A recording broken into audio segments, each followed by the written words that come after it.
हरे कृष्णा। आज की श्रीमद् भागवतम क्लास में आप सबका हार्दिक स्वागत है। आज हम सुनेंगे श्री राम अवतार के बारे में। श्री राम अवतार के बारे में श्रीमद् भागवतम के अंदर बहुत ही संक्षेप में वर्णन किया गया है, क्योंकि जिस समय श्रील व्यास देव श्रीमद् भागवतम का रचना कर रहे थे, उसी समय वाल्मीकि ऋषि ने रामायण की रचना करी थी और उन्होंने रामायण को बहुत ही विस्तार से लिखा था।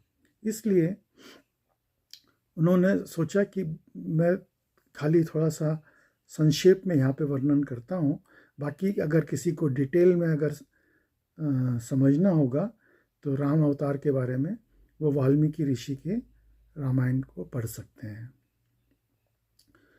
तो श्रीमद् भागवतम में जो लिखा है वो इस प्रकार है कि सूर्यवंश के अंदर राजा हुए इक्ष्वाकु, और इक्ष्वाकु के वंश में ही महाराजा दशरथ श्री राम के पिता थे, और दशरथ के पिता थे अज, जो अयोध्या के राजा थे। महाराजा दशरथ के कोई भी पुत्र नहीं था, तो ऋषियों ने उनको परामर्श दिया कि भाई आप जो है पुत्र कामेष्टि यज्ञ कीजिए। तो उन्होंने पुत्र कामेष्टि यज्ञ किया, और पुत्र कामेष्टि यज्ञ करने से भगवान की कृपा से उनको जो है वो खीर का पात्र मिला। अग्निदेव प्रकट होकर के उनको खीर का पात्र दिए, और उस खीर को जो है उन्होंने 4 भाग में बांट करके अपनी रानियों को दे दिया। तो उससे उनके 4 पुत्र हुए। राम, जो कि स्वयं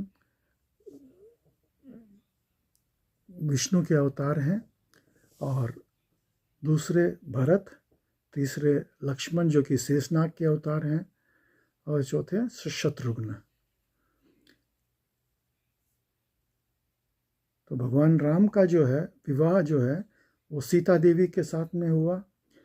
तो सीता देवी से विवाह के लिए जो कंडीशन थी कि जो भी धनुष यज्ञ का धनुष को भंग करेगा उसके साथ में महाराज जनक उनका स्वयंवर कर देंगे। तो भगवान राम ने सीता जी का स्वयंवर में जाकर के धनुष भंग किया, और सीता जी के साथ में उनका विवाह हो गया। उसके बाद में वो लोग अयोध्या आ गए। अयोध्या में महाराजा दशरथ की जो दूसरी पत्नी थी कैकेयी, उसको देवासुर संग्राम के अंदर दशरथ जी से 2 वरदान मिले थे कि भाई तुम कभी भी चाहो 2 वरदान मांग सकती हो। तो जब भगवान का राज्याभिषेक करना चाह रहे थे महाराजा दशरथ, उसी समय उन्होंने आकर के वो 2 वरदान उनसे मांगे कि भाई आप मुझे 2 वरदान दीजिए। पहले वरदान के अंदर मेरे पुत्र भरत को आप राजा बना दीजिए, और दूसरे वरदान के अंदर आप राम को जो है 14 वर्ष के लिए वनवास में भेज दीजिए। जबकि महाराजा दशरथ ऐसा नहीं चाह रहे थे, क्योंकि वो जानते थे कि अगर राम उनको छोड़ के जाएंगे तो उनके प्राण निकल जाएंगे उनके वियोग में। लेकिन फिर भी वो वरदान उनको देना पड़ा, और उसके कारण उनके प्राण चले गए, और भगवान जो है वो वनवास के लिए चले गए। तो जब वो वन में गए तो रावण ने सीता माता का हरण कर लिया, और उसको हरण करके उनको लंका ले गए। और भगवान ने जो है सीता माता को छुड़ाने के लिए और उनको ढूंढने के लिए उन्होंने बांदरों के साथ में सुग्रीव, उनको हनुमान जी मिले। सबसे पहले हनुमान जी उनको सुग्रीव के पास लेके गए और उन लोगों की मित्रता कराई, और सुग्रीव ने अपनी वानर सेना चारों तरफ में भेज करके सीता माता का पता लगाने के लिए भेज दिया। और इस तरह से हनुमान जी जो है वो भगवान के जो है परम सेवक बन गए। फिर जब उनको पता लगा कि सीता माता लंका में है, तो उन्होंने बहुत बड़ी बानरों की सेना बनाई और उस बानरों की सेना को लेकर के वो लंका गए। तो लंका जाने के लिए उन्होंने बहुत बड़ा सेतु, राम सेतु का निर्माण किया और समुद्र को बांध करके और समुद्र के ऊपर सेतु बना दिया, जो कि एक बहुत ही कठिन कार्य था, जो कि सिर्फ भगवान के लिए ही पॉसिबल था। उन्होंने रावण को हरा करके और रावण का वध कर दिया और सीता माता को छुड़ा लिया और फिर वो अयोध्या वापस लौट आए। और जब वो अयोध्या वापस आए तो उनको अयोध्या का राजा बना दिया गया। तो 11,000 वर्ष तक उन्होंने राज्य किया और वो राम राज्य का जो समय था वो इतना सुंदर था कि आज भी लोग बाग राम राज्य का सपना देखते हैं कि राम राज्य अगर अभी भी वापस आ जाए तो सब कोई राम राज्य में ही रहना चाहेंगे। तो यहाँ पे श्रीमद् भागवतम के अंदर ये चीज़ बताई गई है कि भगवान राम जो है वो परम ब्रह्म है और वो मर्यादा पुरुषोत्तम थे। वो सबसे ज़्यादा आज्ञाकारी पुत्र थे, एक पत्नी व्रत थे, धर्म का रास्ता दिखाने वाले थे। हमको उनके रास्ते का अनुसरण करना चाहिए और वो धर्म का पालन करते थे और धर्म की स्थापना करके उन्होंने अपने समय में पूरे धर्म का स्थापना किया। तो इस तरह से श्री राम की कथा श्रीमद् भागवतम के अंदर वर्णित किया गया है। इसके बाद में श्रीमद् भागवतम के अंदर महाराज खट्वंग की कथा बताई गई है। खट्वंग की कथा में ऐसा है कि वो भी अयोध्या के बहुत बड़े राजा थे और वो बहुत ही पावरफुल, बहुत ही शक्तिशाली राजा थे। तो एक बार देवासुर संग्राम के अंदर जब असुर लोग बहुत भारी पड़ने लगे देवताओं पे, तो देवताओं ने उनसे मदद मांगी।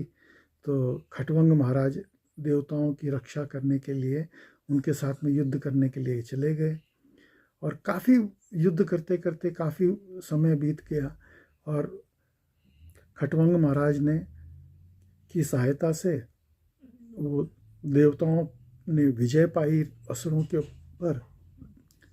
और इस तरह से जब खट्वंग महाराज ने उन राक्षसों को हरा दिया तो देवताओं ने उनको बोला भाई आप वरदान मांगिए।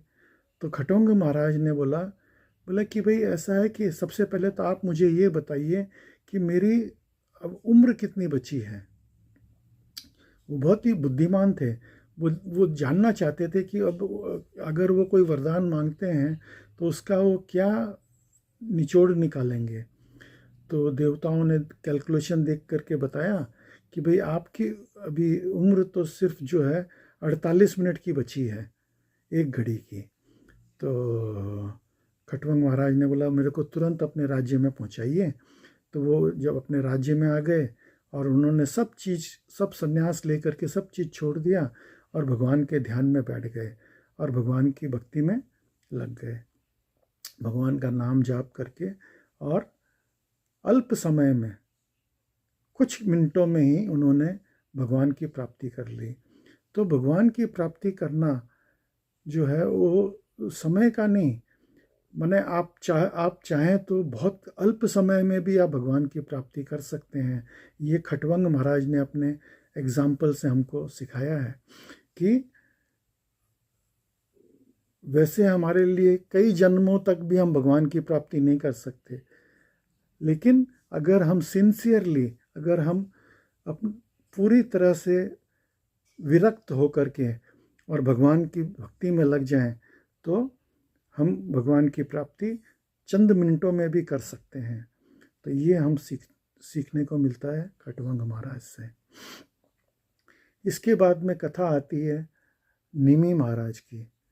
तो महाराज निमि जो है वो भी सूर्यवंश के राजा थे और निमि महाराज जो है वो एक बहुत बड़ा यज्ञ करना चाह रहे थे। तो उन्होंने अपने कुल गुरु वशिष्ठ उनको बोला कि भाई आप जो है हमारे लिए एक यज्ञ करिए। तो उसी समय जो है वो देवताओं ने भी एक यज्ञ के लिए वशिष्ठ मुनि को बुलाया था उन्होंने।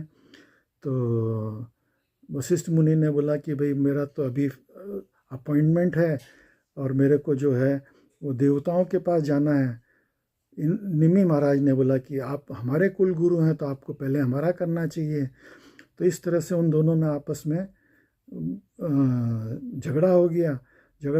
तो निमि महाराज ने उनको श्राप दे दिया कि भाई आपका शरीर जो है वो नष्ट हो जाए। और इधर वशिष्ठ ऋषि ने भी उनको श्राप दे दिया कि आपका भी शरीर नहीं रहे। तो वो विदेह बन गए निमि महाराज। तो विदेह जो है ये पूरी एक परंपरागत एक राजा की एक कुल बन गया विदेह। तो ये जनक राजा जो हैं ये सब विदेह कुल के राजा हैं। और महाराज जनक भी उसी वंश में आते हैं। सीता मैया के पिताजी वो भी उसी कुल के अंदर आते हैं। और वहीं पे सीता माता महाराजा जनक शील ध्वज जनक के राज्य में अकाल पड़ा। तो अकाल पड़ने के कारण वो उनको जो है लोगों ने एडवाइस किया कि भाई आप जो है हल लेकर के आप खुद हल जोतिए। तो वो हल जोतने के लिए गए। तो जब वो हल चला रहे थे तो उनके हल के अग्रभाग से एक संदूक निकला। उस संदूक के अंदर माता सीता मिली उनको।